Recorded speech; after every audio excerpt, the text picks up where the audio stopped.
Hello again, friends, and welcome back. Today, we are going to be doing a session called Pearls of Wisdom. It is not a chapter in the Gita as all the previous ones have been, but I thought that I should basically tell you some of the pearls that I got, right, Lou? Yeah. Some things that I thought were very helpful to me in helping me, I thought that I should share with our friends and listeners. And there are many such pearls of wisdom that all of us will encounter as we study the scriptures, the Upanishads, the Gita, Vedanta, various books there are. I like these. I call these golf tips. When I've been going through my mindfulness, every once in a while someone gives you a phrase or just a thought, and it just helps you out. It just advances you. Just little golf tips. And we may have talked about this in previous sessions, but I thought I should mention it and I didn't know, Lou, if I should say Pearls of Wisdom number 1 and then number 2. And I said I won't be able to keep track once we get to be Pearls of Wisdom number 15 or 16. So I said I'll just call it Pearls of Wisdom. Right. If you look at it again a second time, won't hurt you. Right. So this one that you'll see in the Gita and the Upanishads and the scriptures is basically saying that each one of us on this earth are looking for two things. Now, I've heard some people talk about the two things that you look for are yoga and kshema. Now, in Sanskrit, yoga means uniting with. It's like a yoke, like you put around the oxen, to hold them together. Yep. A yoga is uniting with or acquiring. And kshema means preserving. So the one thing that a lot of people, spiritual teachers, teach is that yoga and kshema is what we are trying to do throughout our life. We're either trying to acquire something, and once you acquire it, say, I don't want to lose it, so you try to preserve it. Right. Somebody else I've heard say that our whole life we spend using acquiring and then enjoying what we acquire, which also makes sense. Yeah. You acquire it and then you want to use. But it's true that it's really probably a combination of three things. You acquire, you enjoy, and then you're afraid that you're going to lose it. Right, yes. So what are those things that you try to acquire, and why do you acquire them? You acquire them for three reasons, right? Your body, mind, and intellect. What are you acquiring for the body? You're acquiring sense objects. Your body just wants sense objects for the sight, the taste, food, smell, ears, touch. And what is money? Money itself can't be eaten, can't be smelled, doesn't look very pretty, doesn't taste pretty, you can't hear it. What does it do? It buys you sense objects. That's right. So money, people hanker after money, money, money, money. And it's not for the gold or the silver or the diamonds or the dollar bills or the rupees. It really is so that it can buy you sense objects. And those sense objects include comfort of a home, air-conditioned house, etc. You say, well, I want it for security. Well, what is security, essentially? Because the Himalayan monks don't need security. They lie in a cave. We do that so that we help our sense objects. But money doesn't buy you love, right? Isn't there a Beatles song like that? Yes. So money can't buy you love. It can't buy you affection. It doesn't do anything for your emotions. So you're also looking for people that have a lot of money. Say, I don't want anything more. I have all this. What I don't have is love. I would really like somebody to care for me, show me love, show me affection. So that's the other thing that we try to acquire. And that's also an acquisition. And once you get it, you don't want to lose it. That's the kshema. When you get it, you want to enjoy it, but you don't want to lose it. And the third thing is the intellect wants power. It wants fame. It wants knowledge. It wants popularity. It wants a position. And once you get it, you don't want to lose it. You enjoy the popularity, the fame, the power, but you don't want to lose it. Right. And what Krishna says in here is you just follow the path to spirituality with your heart and soul into it and leave the acquisition to me and leave the preservation of your acquisition to me. I promise you, you just follow the path of spirituality, Right. I promise you, you'll get rich, you'll get the power, you'll get the fame, you'll get the popularity, and I will preserve it for you. So many people say, that doesn't make any sense. But there's many scriptural stories that basically say the same thing. So I just want to make sure I've got all the things that What that means is, as you follow the spiritual path, your mind and intellect becomes laser sharp and focused. As you follow the path of spirituality, your mind doesn't wander as much. Right. It's on one path. Therefore, success comes easy. So you get more money, you get more fame, you get more popularity, and people love you more because you're easy to love. Right. People offer you positions of power for the same reason. Because, like the example that I gave in the last session, where you're a factory worker and you're doing your work diligently for the right reasons, the manager chooses you, everybody likes you, because you're not there for your own personal self, you're there for everybody else. Money and other sense objects run to you for that reason. You actually have to fight it off because now you don't even want it. It's a distractant to you on your path to spirituality. Right. So there is a story where there was, at the bottom of the ocean, a little pot in which there was nectar. That nectar gave immortality. If you drank that nectar, you lived forever. Right. Symbolically, that nectar is self-realization. And the gods, they were in heaven, there were gods, and in hell, there were asuras or demons. Mm-hmm. So the gods and the demons started fighting, and they realized that there was nectar there. They tied a rope around it, and one end of the rope, like tug of war, was held by the gods, and the other hand was held by the demons. And they're pulling it back and forth, back and forth, back and forth, and this nectar is churning around and round. Yep. And as that nectar is churning around, what comes out of the ocean is beautiful women, pots of gold, silver, diamonds, horses, elephants. So the gods look at it and they say, oh, much as that's attractive, I don't want it. I want the nectar. Yeah. The demons also say, no, we don't want it. Then comes all kinds of other things. Both the gods and the demons reject it. Yeah. And then finally, what's left behind is the nectar. So what that symbolizes, the gods and the demons are the goodness and the bad qualities within each one of us. Last time we talked about the desire-ridden actions, or the good actions versus the bad actions. So the good in us, each one of us has good qualities, and even the worst people have good qualities, and each one of us has bad qualities. Right. So nobody's perfect. We have good and bad within each one of us. The good and bad within each one of us fights each other on its quest towards becoming a better person, towards becoming self-realized, towards becoming spiritual. As you fight it, as you're starting to win, what happens is, first, good things come about. Gold, silver, money starts to come to you because the goodness starts to show itself. Right. Then you become popular. People start running to you. Other people start becoming, even attractive people start becoming attracted to you.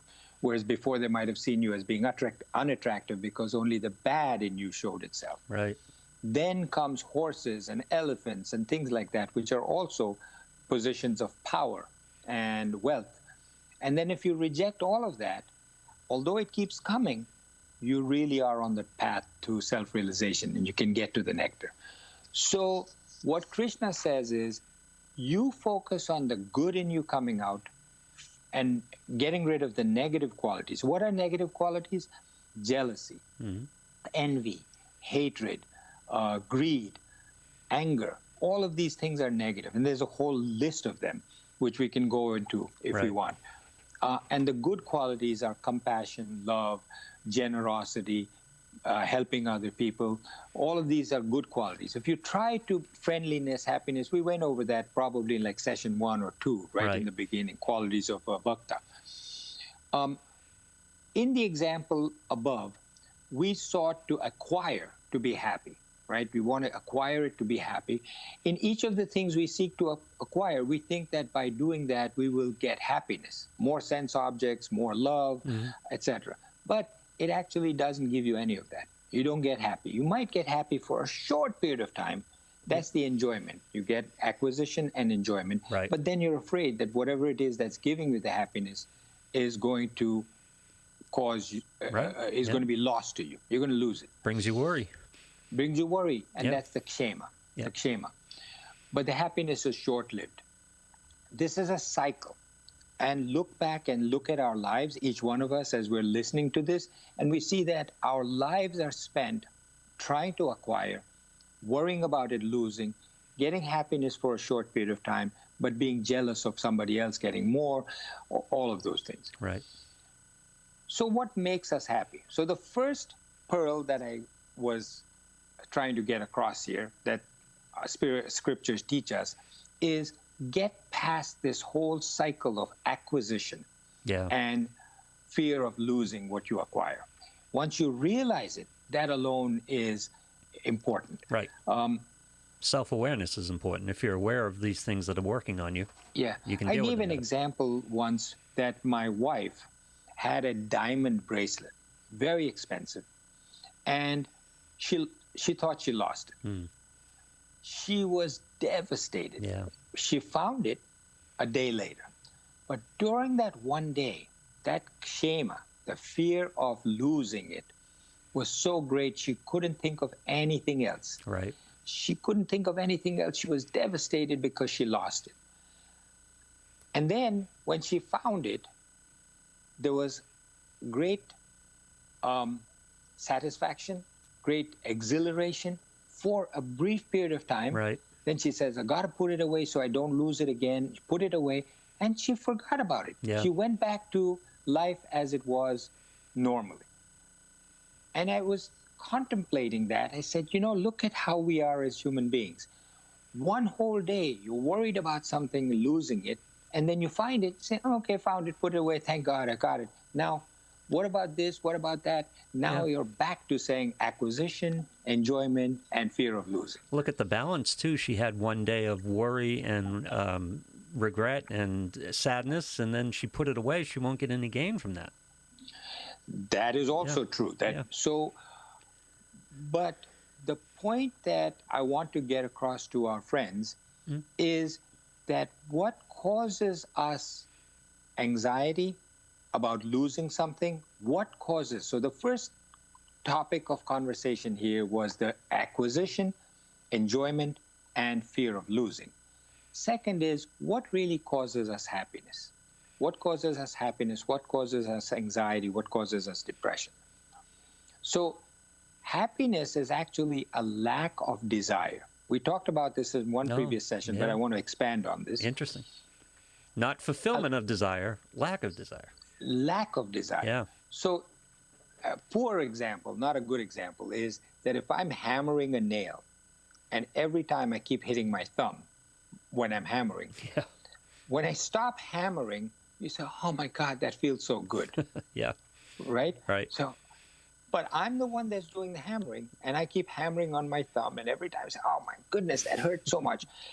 But if I stop, it doesn't hurt anymore. Happiness is exactly that.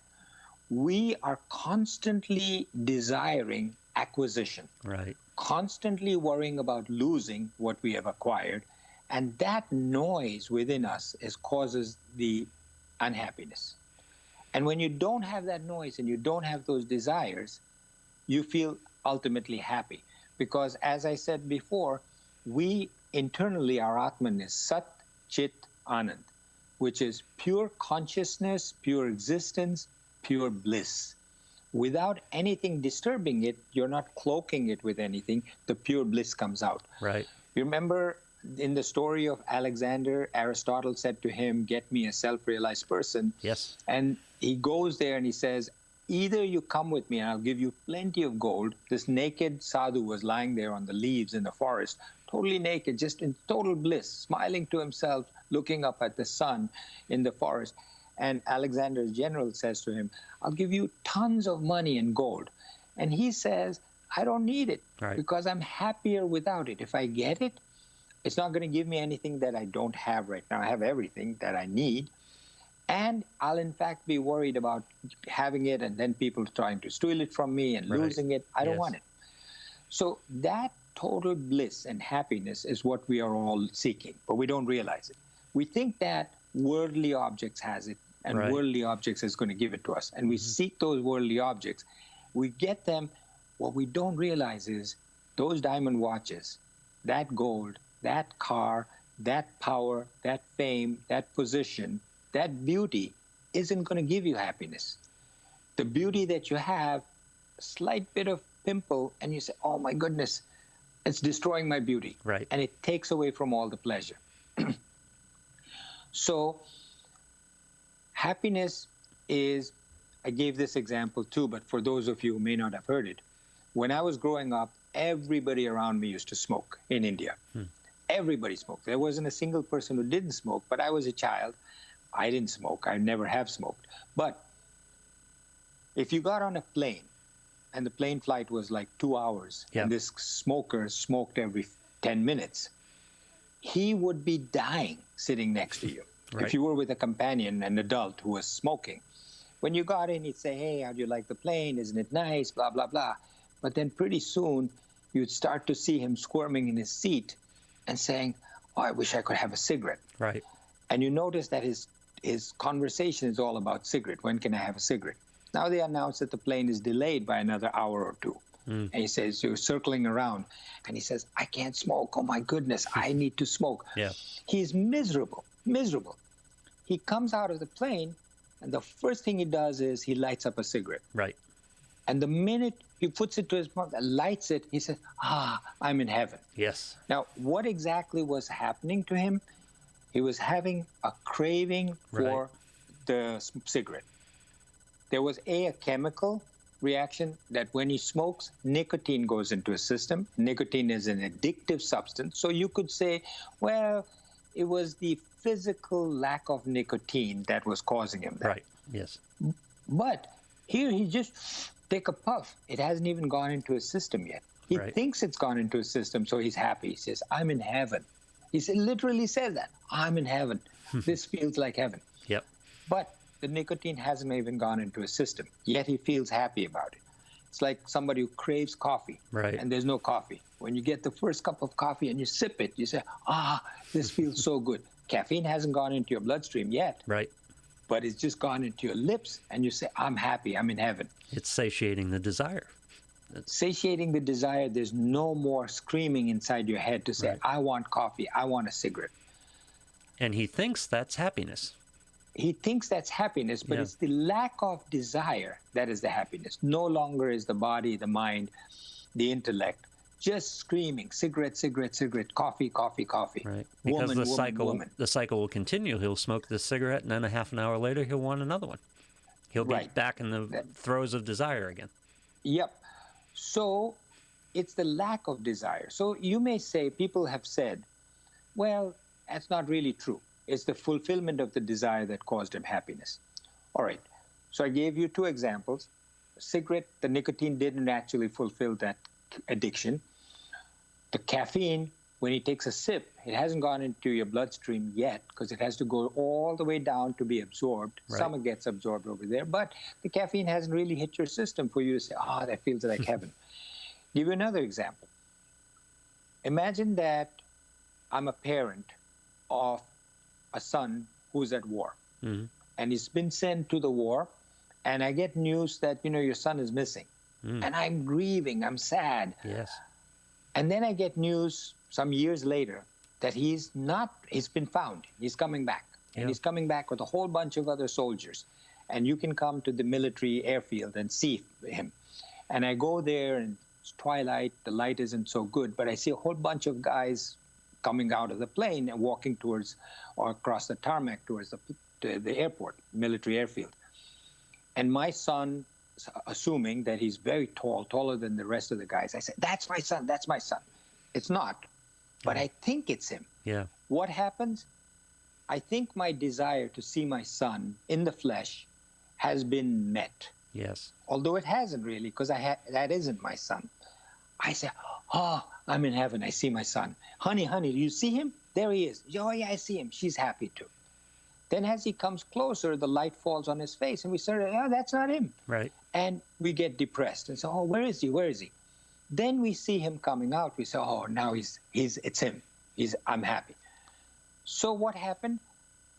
My desire wasn't fulfilled. Right. Because it wasn't my son. But I thought it had been fulfilled, so the desire to see him went away, saying, I saw him. I'm happy now. Yes. Therefore, that's, to me, proof that it's not necessarily the desire that needs to be fulfilled. It's the lack of desire that you think has been fulfilled, therefore out of your system, that causes you happiness. Right. It's the releasing of that desire, whether it's been satiated or not. Yeah. Why? Because it's the desire that clouds your basic Atman, which is Sat Chit Anand. Yeah. Full total bliss. As long as you have desires clouding it, right, you cannot feel that happiness. When you take those desires out of it, then the pure bliss of the inner self shines through. Yeah, you're serving the desire. Right. Yeah. So this the second pearl. The first one was acquisition, enjoyment, and fear of losing what you acquire. And the second one was that happiness is in lack of desire, not fulfilling your desire. So if you, my friends, can contemplate on that, believe me, it will help a lot, a huge amount. If you are watching this on Facebook, make sure you know that we have podcasts available, audio-only podcasts on Apple Podcasts, on Spotify, on Google Podcasts, everywhere that you get your podcasts. You can download these and listen to them in your car if you don't want to be attached to Facebook while you're watching them. If you're listening to the audio-only podcast, you can see the videos. Meet the Doctor on Facebook at the Gita, Memoirs of a Psychiatrist on Facebook. And leave comments. I welcome your questions. Yeah, questions and comments there. Thank you very much, friends, and we'll see you again next time.